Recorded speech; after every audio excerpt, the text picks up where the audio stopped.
Hey everybody, Rina here. How are you doing?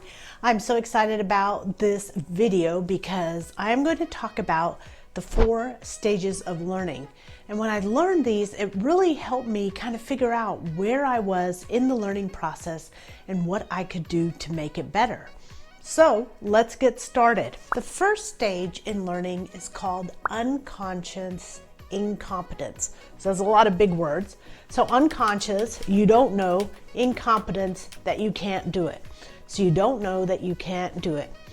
I was driving home with my kids one day and my oldest son was 12 and he said, Will's mom lets him drive up the driveway. Now we have a nice long driveway and I thought, well, if Will's mom lets him drive up the driveway, my son said, can I drive up the driveway? I was like, yes, I'm a cool mom. I'll let you drive up the driveway. Well, I figured what could go wrong? So he drives up the driveway, which was fine. And then he was so excited that he ran in the house to tell his dad. And at this point, the car is still on, it's still in drive, and it's inching towards my husband's car for impact. And I'm yelling, come back, come back. And I'm trying to figure out, should I jump around from the passenger seat and take over? Or should I try to jump through the car? What should I do to avoid an accident? Well, my son finally hears me. He comes all the way back from the house and I said, put your foot on the brake. So he put his foot on the brake. I said, now put the car in park. He put the car in park. I said, now turn off the key. He then turned off the key.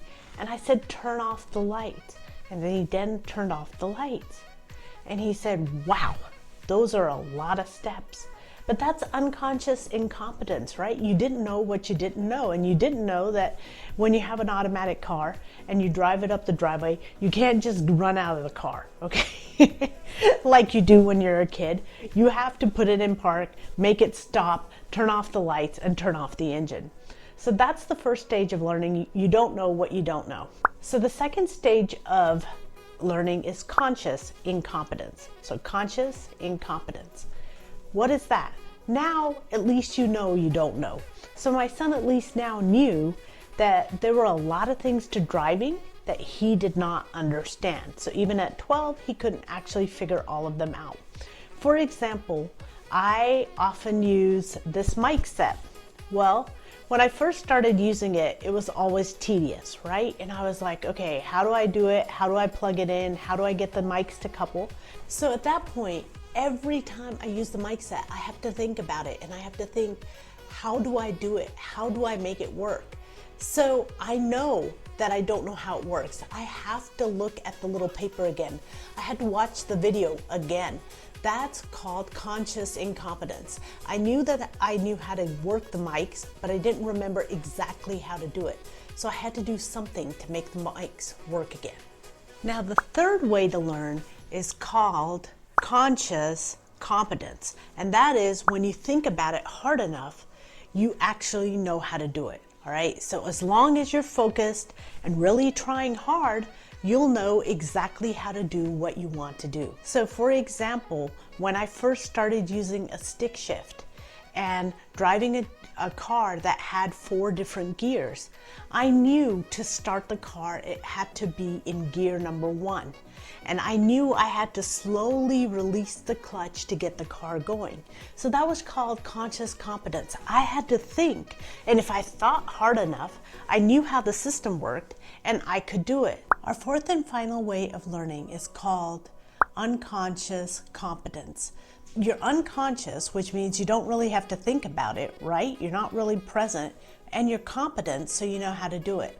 So this time you're driving down the road, listening to the radio, you have a drink, you can talk on the phone, and all of a sudden that same technique of driving is so ingrained in us that we don't have to think anymore.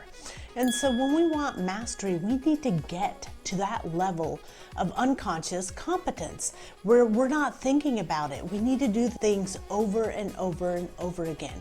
And because they require effort, So many people just don't want to do it. And what I would tell you is get to that point where you don't have to think about it and you've got it mastered, because life starts happening faster and faster and faster.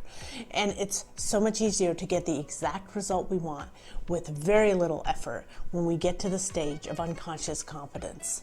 So what stage are you with your next desire, with your next goal?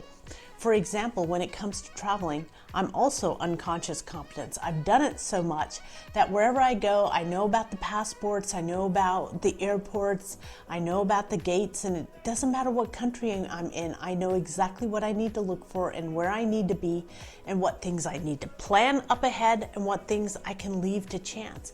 So get that way with everything that you want.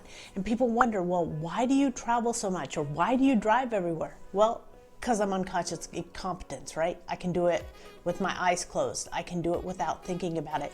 It becomes easy, it becomes systematic, and I'm not thinking anymore. And so it happens all the time. Thanks so much for watching. If you like this video, definitely scan one of the QR codes and let's keep in touch. And I'd love to see your comments at the bottom. Bye.